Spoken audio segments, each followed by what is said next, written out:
I think for me, it's always exciting to sell a piece, but I really enjoy interacting with people about the work. Everything from built the first half of it by myself in the late 80s. I've utilized element structure and also tried to incorporate a little bit of a feeling of maybe 19th century factory building at the same time, which probably is a connection to some factory work I did in old factories when I was a college student. The size and scope and nature of their work, kind of bending the architecture of each site to suit their needs, whether it's using rooms inside their house or necessitating, separate buildings and outbuildings. And I think in that respect, it can show that artists, it's not just the creativity in the work. It's kind of a whole creativity in integrating your lifestyle into a complicated modern culture that doesn't necessarily easily support being an artist.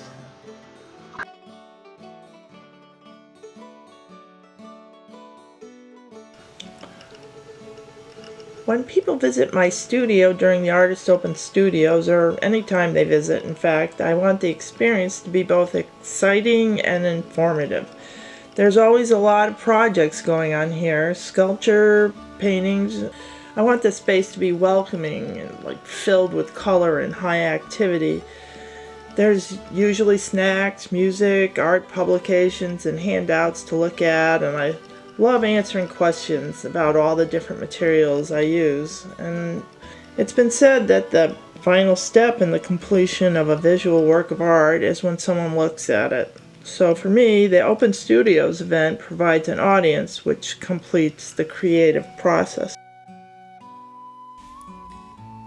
Unlike a visual arts event in a public setting, such as in a gallery or at a festival, what's unique about Artist Open Studios is how much you can see a fuller scope of how an artist works.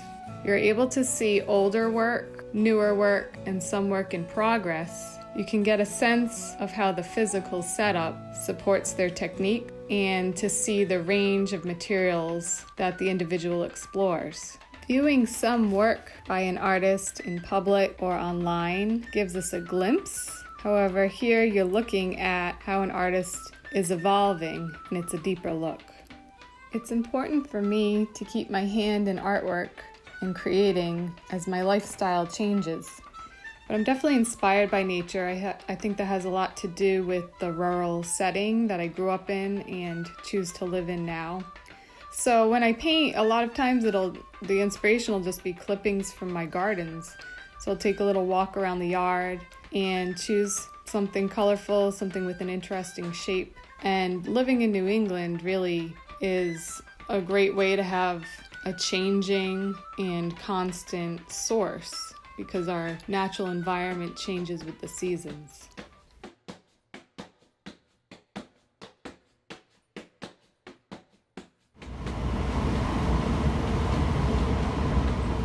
Behind the gardens, behind the house, is the studio where the magic happens. Once a year, I open my door to the public and invite them in to see the glass being formed and the reality of a molten material creating forms that can last a lifetime. As you approach the studio, you might hear the birds chirping, the neighbors maybe having a little party in the back. But behind my studio is a slight roar, and you will hear the glass furnace melting the glass at 2300 degrees, ready for use to become whatever that day entails.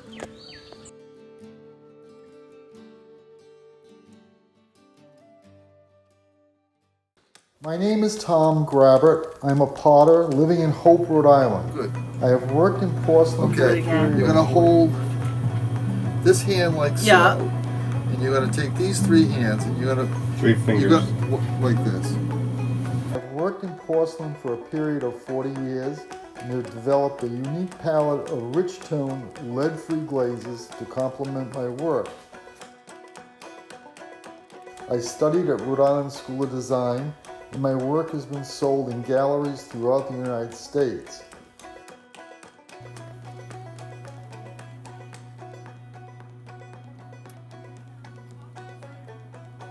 Feel free to visit my studio in shop. Well, now you want to see the artist. That's usually what happens to me when I do these things. Hi, my name is Kristen Street, and I am an artist working with the Artist Open Studios in Foster. That's going to happen in November. And I'm going to talk to you a little bit about who I am as an artist in hopes that you'll come and visit me in my studio where I'm sitting right now. There are two things that are really important to me. One is making art, which I've done since I was a very young child and have never really stopped. And the second thing is being a teacher, which I have also done for 40 plus years. I work through abstraction predominantly, and most recently over the last few years I've really been exploring the idea of marking passages and looking at space and playing with those two ideas. So the migration of animals, creatures, people, those migratory or transitory paths that are created as you move from one place to another.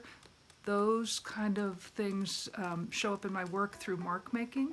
And then the playing around with space, making the foreground move backwards and the background move forwards, and having them be indiscriminate in the way they move from the positive to the negative spaces back and forth. That sort of ambiguity, enigmatic use of space is really very fascinating to me, and it has shown up for the last 10 or 15 years in almost all of my work. I work with lots of different mediums. The materials are what tend to excite me a lot. So right now I've been working a lot with vellum and ink and paint. It's like a semi-plastic, semi-opaque surface that light transmits through it, so it changes the way the marks show up. I also work sculpturally, and the sculpture pieces come to me through finding materials that excite me. Recently, in the last few years, I was given a large container full of little black balls, which are actually squash balls, and I just found them to be fascinating, and so I did a whole series of sculptures using those as the foundation, using those little black orbs as a foundation or structural element in all of those sculptures. So I hope to see you in November during the Artist Open Studios, and that's just a little bit about me. Thank you. I moved to New England back in 1990. I had a teaching opportunity at Northeastern University, where I taught for 30 years before recently retiring. I came out to the Gloucester area, Rhode Island, when I met my wife and married her in 1999. Around 2010, I built a pole barn about 100 yards up from the house on a hill, and that's where my studio is now. And it's kind of a big industrial, dirty type space. I work with metals, and so once a year I clean it out, sweep it out and blow it out and repaint one of the walls to hang some current artwork up on. And then I invite the public through the Artist Open Studio Tour to come visit. It's a great opportunity for you to see the work up close, and it's a great opportunity for me to meet you. Usually the work I'm going to be showing is small wall hanging type pieces, various materials, aluminum, steel, and some new work that I'm doing in both bronze and stainless steel. And it's layered constructions that hang from the wall. Some of the larger pieces that I'm working on are about 48 inches in diameter, and the smaller ones are about 20 inches in diameter. So there's a variety of work to see. Welcome to my farm and studio. During AOS events, visitors get to experience its transformation from a cow barn to a workshop. They get to look out the windows onto the fields and see what I see by going to the third floor gallery and view my framed photographs hanging down from the hand-hewn chestnut beams. My work documents my farm chores and projects.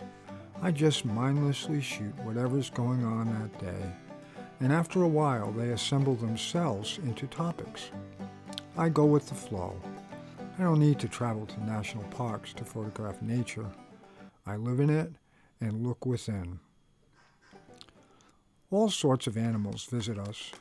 Some are in transit, others stay for a season, or, in the case of a family of beavers, for multiple generations.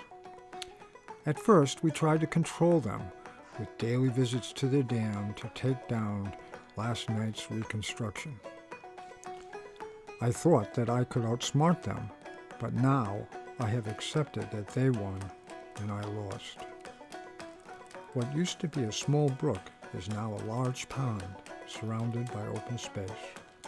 Pools of water appeared and disappeared. Reflections took over and ice created new shapes. Pollen floated on the water and became ghostly creatures shaping the new landscape in my head. My images morphed into a multi-seasonal time-lapse.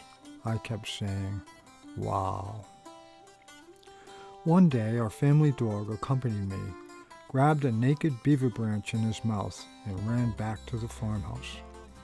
I followed him, running alongside with my camera shooting away.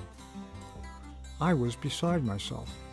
It was as if I were walking beside him, like a third-person selfie. Suddenly, despair became excitement. I became a kid again. A beginner's mind reappeared, just like in the darkroom, watching images magically appear under the Safeway. So the garden, the rows of remade-covered veggies, sunflowers blowing in the wind, sunsets, and storm clouds all appeared. I knew I was in the right place when I followed the sun, just like the sunflowers, and admire the beautiful but fleeting rainbow.